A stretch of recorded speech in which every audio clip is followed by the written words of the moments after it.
Message చేస్తున్నాం కదా, వాళ్ళు ఏం చేస్తారు మనము వెళ్తాం కదా, వెళ్ళినప్పుడు అది రాసుకుంటాం.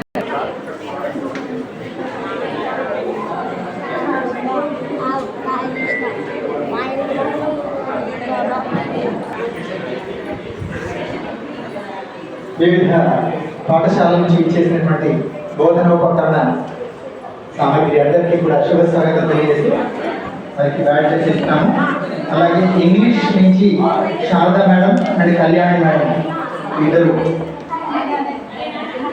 ఒకసారి మీరు పిల్లలు ప్రదర్శించే వాళ్ళు వినండి. మీ దగ్గరికి జడ్జెస్ వచ్చినప్పుడు మీరు వారికి ఇవ్వడం జరిగింది. దాని ప్రకారంగా మన మహిళల నుంచి 10 మందిని జిల్లాకి ప్రమోట్ చేస్తూ పంపించడం జరుగుతుంది. విచ్చేసిన అందరికీ కూడా పార్టిసిపేషన్ సర్టిఫికేట్ సాయంత్రం ముగింపు సమావేశంలో ఇవ్వడం జరుగుతుంది. అలాగే మ్యాథ్స్ నుంచి మోహన్ సార్ పట్టణపల్లి స్వీకరించండి. మనం